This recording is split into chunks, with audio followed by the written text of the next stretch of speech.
Students, हमारा next topic है पार्टूरेशन। पार्टूरेशन means the baby birth, जिसको हम लोग डिलीवरी कहते हैं वो। तो पार्टूरेशन के पहले कुछ चेंजेस होते हैं ऑफ कोर्स फॉर पार्टूरेशन। तो पार्टूरेशन में लेबर पेन होता है। ये जो डिलीवरी के समय जो भी पूरे चेंजेस होते हैं उसको बोलते हैं लेबर। और वो लेबर प्रोसेस के लिए जो पेन क्रिएट होता है, माँ का पेट दर्द करना, आप लोगों ने पिक्चर्स में सीरियल्स में देखा होगा, वो सबको बोलते हैं लेबर पेन। तो ये कंट्रोल किससे होता है? तो न्यूरो एंडोक्राइन ग्लैंड्स मीन्स हमारी नर्वस सिस्टम उसके मदद कर रही है, और उसके साथ साथ एंडोक्राइन ग्लैंड्स मीन्स जो हार्मोन सीक्रेट करते हैं बेबी बर्थ के लिए, जो हार्मोन्स यहाँ पे रिस्पॉन्सिबल है वो। तो इसमें आप लोगों को इसके पहले भी मालूम हो गया है कि estrogen and progesterone hormone, these are responsible for maintenance of pregnancy. Of course, while the baby birth, there the decrease in the secretion of progesterone and estrogen. Their ratio is in particular, and it indicates or it give the message to the brain.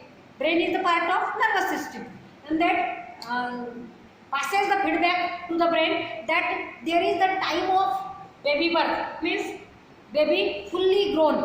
Normal delivery की बात कर रहे हैं हम लोग। And hence then the brain part hypothalamus give message to the pituitary gland by secreting the releasing factors. Why releasing factors? क्योंकि pituitary gland hypothalamus ने जो रिलीजिंग फैक्टर्स सीक्रेट किए उसी के स्टिमुलेशन के वजह से वो हार्मोन सीक्रेट करता है। तो इस तरह से फिर हाइपोथैलेमस में ऑक्सीटोसिन हार्मोन सिक्रेशन शुरू हो जाता है, और वो पिट्यूटरी ग्लैंड्स के पोस्टीरियर ग्लैंड से रिलीज होता है।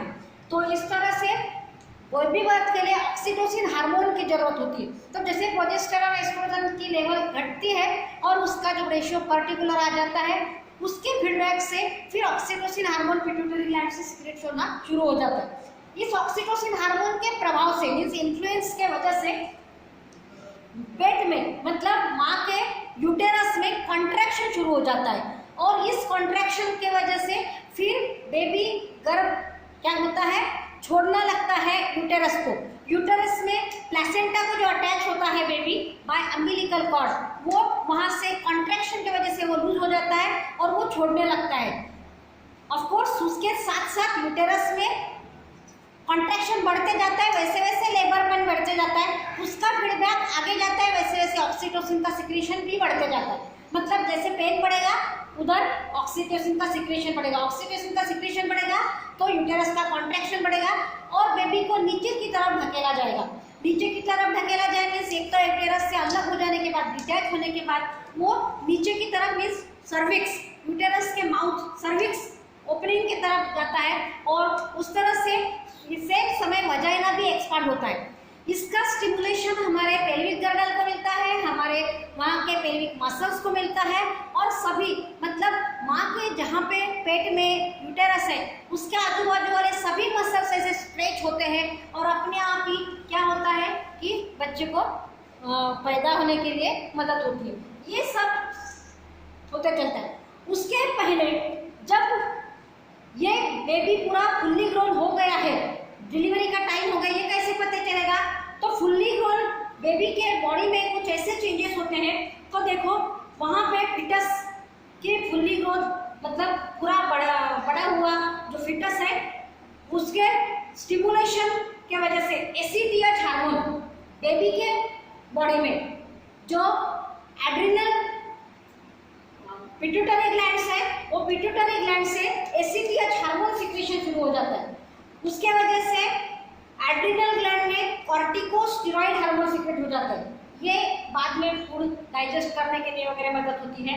तो ये हार्मोन सिक्रेट होते हैं, मतलब बेबी अभी बाहर निकलने के बाद अपना दूध पी के अपना डाइजेशन कर सकता है, तो उसकी वो कंडीशन आगे ये सिम्टम्स मिल जाते हैं। और जब एसीटीएच और कॉर्टिकोस्टेरॉइड सिक्रेशन हो जाता है तो उसके वजह से ट्राइगर, आप लोग कैरम खेलते होंगे तो मालूम है, कैरम में वो गोटी को ढकेलने के लिए ट्राइगर होता है, वो ट्राइगर से डायरेक्ट गोटी को हाथ नहीं लगाया जाता, ट्राइगर से गोटी को ढकाया जाता है। वैसे ये कॉर्टिकोस्टेरॉइड्स और एसीटीएच हार्मोन के सिक्रेशन क्या स्टिमुलेट करता है? ऑक्सीटोसिन हार्मोन सिक्रेट करता है। इतनी वो प्रोसेस होती है।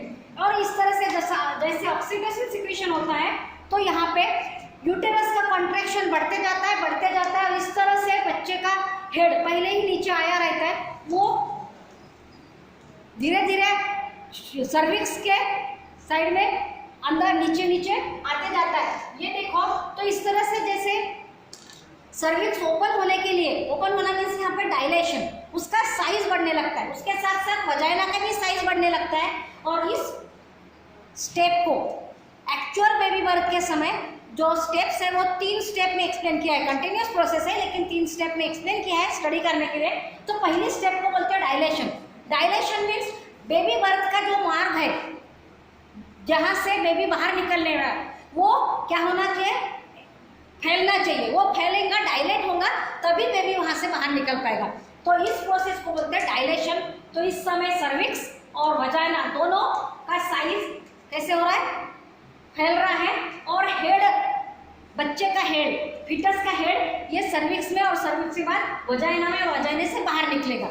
तो ये डायलेशन होके जो शुरू हो जाती है वहाँ तक के प्रोसेस के लिए डायलेशन बोलते हैं। जब डायलेशन हो जाता है कॉन्ट्रैक्शन और बढ़ता है। और ये देखो, ये वाली ऊपर वाली पार्ट है यूटेरस की, यहाँ पे हम लोगों ने बराबर है ऐसे नीचे वजाइना आएगा, यहाँ पे आड़े दिखा है डायग्राम को सफिशिएंट। तो ये ऊपर वाला यूटेरस का फंडस पार्ट है, यहाँ से बेबी निकल गए, ये नीला अम्बिलिकल कॉर्ड दिखा है, हेड सर्विक्स में आ गया, सर्विक्स से वजाइना में आएगा। तो वजाइना में आने के बाद हेड के साथ नॉर्मल डिलीवरी में हेड पहले निकलता है, बाकी बॉडी पार्ट बाद में। इस तरह से जगह बना लेता है। देखो आप लोग खिल्ले में पहले गड्ढा बनाएगा तो फिर अपने आप नीचे से बाकी पार्ट आता है। यहाँ पे हाथ पैर अगर बच्चे ने फैला दिए तो निकल नहीं पाएगी बॉडी। हेड चिकना, उधर से एक साइड से एक ही ढंग का स्ट्रक्चर होने का, अटकने लायक कुछ नहीं, इसलिए उस साइड से नॉर्मल डिलीवरी होती। और इस तरह से जब बच्चा बाहर निकलता है तो उस प्रोसेस को बोलते हैं एक्सपल्शन। मैं इसका टाइमिंग यहाँ पर वीडियो बड़ा ना होने करके दे नहीं रही हूँ, टाइमिंग आप लोग बुक में से ले लेंगे। और बच्चा बाहर निकलता है, of course continuous process with the effect of oxytocin. After dilation there is the space coming out of head and after head gradually there the baby part. और इस तरह से नॉर्मल डिलीवरी हेड की तरफ से एक्सपल्शन मीन्स बच्चा बाहर निकलता है। इसके लिए कुछ टाइम लगता है, एकदम से फट से होता है ऐसी वाली बात नहीं है। बच्चा बाहर निकलने के बाद मीन्स एक्चुअल बेबी बर्थ हो गया अभी सेकंड स्टेप तक। फिर थर्ड स्टेप क्या है, प्लेसेंटल और आफ्टर बर्थ स्टेज। बच्चा बाहर निकलने के बाद कुछ पार्ट बॉडी में रह जाता है, वो क्या है, तो अम्बिलिकल कॉर्ड। क्योंकि अम्बिलिकल कॉर्ड एक साइड में बच्चे के नाभि नेवल में चिपका होता है, दूसरे साइड में प्लेसेंटा को चिपका होता है। तो बच्चा जब बाहर निकलता है तो उसको उसके नाभि के पास से वो नाल काट डालती है और बच्चे को अलग कर दिया जाता है। फिर प्लेसेंटा को चिपका हुआ अम्बिलिकल बाकी कॉर्ड उसके बाद निकलता है, उसको भी 10 से 45 मिनट तक का टाइम लगता है। और धीरे धीरे फिर ये सब पार्ट बाहर निकलता है।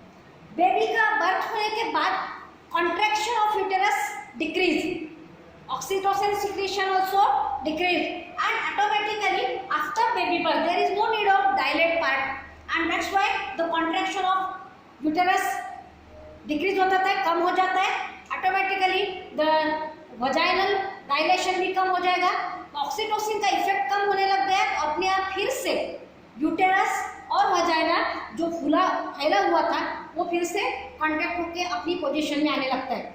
ये इतने विदिन दिस टाइम, ये होते होते ही within this time placenta and remaining umbilical cord comes out. Okay, along with that some of the endometrium part which is withered in this समय, ये इस समय पे वो जो अलग उसके जो टुकड़े निकल जाते हैं, क्योंकि बच्चा बाहर निकलते वक्त अम्बिलिकल कॉर्ड जब अलग होगा, प्लेसेंटा अलग होगा, तो उसके साथ साथ एंडोमेट्रियम में ही प्लेसेंटा फिट है तो ऑफ कोर्स एंडोमेट्रियम पार्ट भी टूटेगा। तो वो सब ब्लड के साथ साथ, क्योंकि आपको जैसे एमसी में होता था कि एंडोमेट्रियम टूटती तो ब्लड बहता था, वो ब्लड इस तरह से ये सभी मटेरियल बाहर आता है। उसके साथ साथ गर्भ के आजू बाजू में एक थैली जो बोलते हैं उसको हमने एमनियन मेम्ब्रेन, एमनियोटिक कैविटी याद है, एमनियोटिक फ्लूइड याद है, और उसको बाउंड्री में जो मेम्ब्रेन होता है उसको एमनियोटिक मेम्ब्रेन और एमनियन, वो भी बाहर निकलता है। राइट, बच्चा बाहर निकलने के पहले जो डायलेशन हो जाता है, तो इस डायलेशन के समय प्रेशर की वजह से एमनियन मेम्ब्रेन फट जाती है। और अंदर का जो फ्लूइड होता है गर्भ के आजू बाजू में, एमनियोटिक कैविटी में फ्लूइड होता है, एमनियोटिक फ्लूइड, वो भी बाहर निकलता है। 10 मिनट झाले मॅडम, कंटिन्यू। बहुत बार डिलीवरी के लिए जो पहले कभी कभी वो पानी बाहर निकलता है, सफेद पानी बोलते हैं, वही होता है, एमनियोटिक फ्लूइड बाहर निकलता है, और एमनियोटिक मेम्ब्रेन फटने की वजह से वो एक सिम्टम होता है। इसके बाद थोड़ा सा ब्लड बाहर निकलता है, ये सिम्टम होता है कि it is the time of baby birth. किसी का पूरी प्रोसेस ना हो, ऑक्सीटोसिन हार्मोन का इफेक्ट कम हो तो कम ज़्यादा आगे पीछे प्रोसेस होती है, और इस तरह से पूरी डिलीवरी हो जाती है। ये placental stage means after birth stage means coming out of the placenta और delivery of the placenta and umbilical cord, it is also important. अगर ये इस तरह से हो जाए तो it is normal delivery, otherwise there is the need of caesarean means uterus को कट करके बच्चे को अलग किया जाता है, अगर ये इतने इफेक्ट ना हो तो। इसके पीछे रीजन क्या है? Oxytocin hormone. अगर ऑक्सीटोसिन हार्मोन सिक्रेशन सफिशिएंट नहीं हुआ, ये सफिशिएंट नहीं हुआ तो नॉर्मल डिलीवरी नहीं होगी। Okay, this way this is the पार्टूरेशन।